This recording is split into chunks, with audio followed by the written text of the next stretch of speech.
Blanche Monnier adalah seorang sosialita Prancis yang terkenal cantik dan berasal dari sebuah keluarga yang dihormati. Namun, kehidupan perempuan yang hidup pada abad 18 itu berubah drastis karena jatuh cinta. Sayangnya, pria yang berhasil merebut hati Blanche bukanlah sosok yang disukai ibunya. Pada tahun 1876, saat Blanche masih berusia 25 tahun, ia jatuh cinta kepada seorang pengacara tua yang tinggal di dekat rumahnya. Tak hanya itu, Blanche jatuh cinta juga ingin menikahinya. Namun keputusan ini membuat ibunya tidak bahagia hingga menentang kemauan sang putri. Madame Monnier berargumen bahwa putrinya tidak bisa menikahi seorang pengacara tanpa uang dan menggunakan semua cara untuk mencegah pernikahan keduanya. Madame Monnier mencoba mengubah pikiran Blanche dengan cara halus, tapi sayangnya hal ini tidak berhasil. Wanita muda itu tidak berniat memenuhi permintaan ibunya. Merasa buntu, akhirnya ibunya mengunci darah dagingnya itu di sebuah ruangan kecil agar bisa berubah pikiran. Namun nyatanya, Blanche tetap kukuh dengan keputusannya. Pada saat itu, Blanche seolah-olah menghilang dari muka bumi, atau setidaknya menghilang dari Prancis. Tak satu pun dari teman-temannya yang tahu di mana keberadaan Blanche. Ibu dan saudara laki-lakinya saat itu menjalani kehidupan mereka seperti biasa, dan membuat Blanche pada akhirnya dilupakan. Tahun demi tahun berlalu, pengacara yang dicintai Blanche meninggal dan nasib Blanche tetap menjadi misteri.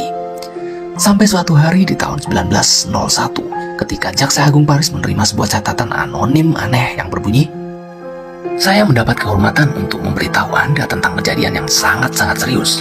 Saya berbicara tentang perawan tua yang dikurung di rumah Madame Monnier. Ia sering dibiarkan kelaparan dan hidup dengan sampah busuk selama 25 tahun terakhir." Demikian bunyi pesan tersebut. Pesan itu pun mengejutkan para petugas berwenang.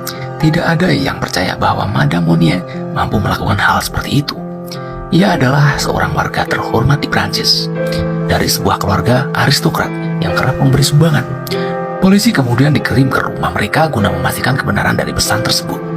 Pada awalnya mereka ditolak masuk, hingga harus memaksa agar bisa melakukan pemeriksaan. Mereka menggeledah rumah dan menemukan sebuah ruangan kecil dengan cat gelap dan beraroma busuk di lantai. Ketika mereka membuka ruangan itu, petugas langsung menemukan Blanche di sana dalam kondisi yang sangat memprihatinkan. Kondisi perempuan itu dikelilingi bekas-bekas makanan, kotoran, dan serangga. Di usianya yang menginjak 50 tahun, ia hanya memiliki bobot 25 kg. Ia tidak menyerupai manusia, mirip seperti tengkorak hidup, dan mengalami malnutrisi. Tak terkena sinar matahari dan terputus dari kontak sosial selama 25 tahun. Blanche nampak ketakutan saat petugas membawanya keluar. Setelah penemuan ini, Madame Monnier langsung ditangkap dan dijebloskan ke dalam penjara. Ia diketahui meninggal dunia setelah 15 hari mendekam dalam penjara.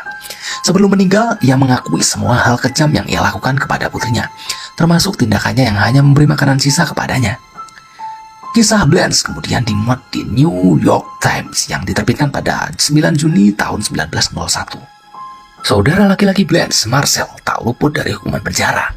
Namun ia dibebaskan karena telah terbukti tidak pernah secara langsung melakukan kekerasan atau andil dalam aksi kejam yang dilakukan oleh sang ibu. Menurut Marcel, Blanche sendiri yang memutuskan untuk tidak keluar dari ruangan tersebut. Sementara penulis sebenarnya dari catatan yang menyelamatkan hidup Blanche tidak pernah ditemukan. Beberapa orang percaya bahwa itu adalah Marcel yang menulisnya. Blanche kemudian dirawat di rumah sakit jiwa dan tidak pernah kembali ke masyarakat. Ia tinggal di sana sampai tahun 1913 dan meninggal di sebuah sanatorium atau fasilitas medis untuk penyakit jangka panjang di abad 19 di Beauce. Itulah tadi kisah dari Blanche Monnier, kisah cinta yang tidak direstui oleh ibunya.